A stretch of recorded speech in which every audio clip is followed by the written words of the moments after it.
ಅದರ ಉದ್ದೇಶನ ಏನಪ್ಪ ಅಂದ್ರೆ ಸಮಸ್ಯೆಗಳನ್ನ ಆಲಿಸೋದು, ಕೇಳೋದು, ಜೊತೆಗೆ ಪರಿಶೀಲನೆ ಮಾಡೋದು ಆಗಿದ್ದರೆ ಪರಿಹಾರ ಒದಗಿಸ್ಕೊಡುವಂಥ ಕೆಲಸ ಅದರ ಉದ್ದೇಶ ಅದ. ಪರಿಹಾರ ಕಲ್ಪಿಸಿದ ಬಳಿಕ ಜನರಿಗೆ ಮಾಹಿತಿ ನೋಡೋದು ಅಷ್ಟೇ ಇಲ್ಲ. ಮತ್ತು ಅಷ್ಟೇ ಮುಖ್ಯದ ರೀ, ನನ್ನ ಹೃದಯದಲ್ಲಿ ರಾಮ ಇದ್ದಲ್ಲ ಅಂತ ಹೇಳೋರು ಹೆಂಗೆ ನೀವು? ನಾವು ಅಂತೀವಿ ರಾಮಲ್ಲ, ಸಾರಿ ಹನುಮಂತಲ್ಲ. ಹನುಮಂತ ಅಂದ್ರೆ ಇದು ಯಾರು ತೋರಿಸ್ಬೋದಿಲ್ಲ, ರಾಮ ಇದೆ ನೋಡ್ಲತ್ತೆ. ನಮ್ಮ ಕೆಲಸದಿಂದ ನಾವು ತೋರಿಸ್ಬೇಕಾಗ್ತದೆ. ಆ ದಿಶೆಯಲ್ಲಿ ಆ ಒಂದು ಮಾತು ಹಿಡಿದಿನೂ ಅಷ್ಟೇ ಯೋಗ್ಯದ.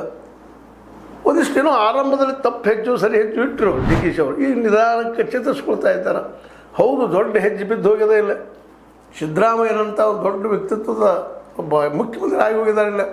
ಅವ್ರನ್ನ ಮೀರಿ ನಿಲ್ಲಬೇಕಾಗಿತ್ತಪ್ಪ ಅಂದ್ರೆ ಇವರು ಆ ದಿಶೆಯಲ್ಲಿ ಚಿಂತನೆ ಮಾಡಬೇಕಾಗುತ್ತೆ. ಒಂದು ಕೆಲವೊಂದಿಷ್ಟು ಟೈಮ್ ಕೊಡಬೇಕಾಗುತ್ತೆ. ಆದರೆ ಟೈಮ್ ಇಲ್ಲ ಅವರಿಗೆ. 2 ವರ್ಷದೊಳಗೆ ಕಡಿಮೆ ಸಮಯದಲ್ಲಿ ತಮ್ಮ ಶಕ್ತಿಯನ್ನು ತೋರಿಸ್ಬೇಕಾಗಿದೆ. ಮತ್ತು 2028ರಲ್ಲಿ ಕಾಂಗ್ರೆಸ್ನ ಗೆಲ್ಲಿಸ್ಬೇಕಾಗಿದೆ. ಇವ್ರಲ್ಲಿ ಎಲ್ಲ ದಂಡಗಳು ಅದಾವೆ. ಸಾಮೋಪಾಯ ಅದ, ಭೇದೋಪಾಯ ಅದ, ದಂಡೋಪಾಯ ಅದ, ಎಲ್ಲ ಉಪಾಯಗಳಿದ್ದಾವೆ. 4 ಉಪಾಯಗಳಿದ್ದಾವೆ. ಆ ಉಪಾಯಗಳನ್ನ ಉಪಯೋಗ ಮಾಡಿಕೊಂಡು ಗೆಲ್ಲಬಹುದು ಅನ್ನುವಂಥ ಆಸೆನೂ ಚಿಗುರ್ತಾ ಇದೆ.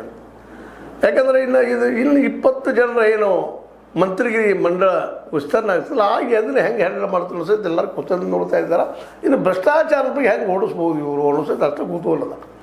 ಯಾಕಂದ್ರೆ ಪ್ರತಿಯೊಂದು ಇಲಾಖೆಯಲ್ಲಿ ಎಲ್ಲಿ ಹೋಗ್ತರು ದುಡ್ಡು ಕೊಡೋದ್ರೆ ನಿಮ್ಗೆ ಯಾವ ಕೆಲಸ ಆಗೋದಿಲ್ಲ ಅನ್ನೋದು ಜನಸಾಮಾನ್ಯರ ಅಭಿಪ್ರಾಯ. ಇವತ್ತು ದುಡ್ಡು ತೊಗೊಂಡು ಕೆಲಸ ಮಾಡೋ ರಾಮ ಅನ್ನುವಷ್ಟು ಮಟ್ಟಿಗೆ ಜನರ ಮನಸ್ಥಿತಿ ಆಗಿಬಿಡೈತೆ. ಎಲ್ಲಿ ಹೋದ್ರು ದುಡ್ಡು ದುಡ್ಡು ದುಡ್ಡು. ಅದರಲ್ಲಿ ಖಾಸಗೀಕರಣ ಮಾಡಿದ್ರಿಂದಾಗಿ ದುಡ್ಡು ಇಲ್ಲದೆ ನಿಮ್ಮ ಕೆಲಸನೇ ಆಗೋದಿಲ್ಲ.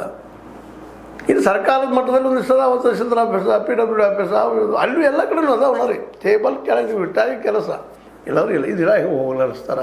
ಇದು ಇವತ್ತಿನ ಯಕ್ಷ ಪ್ರಶ್ನೆ.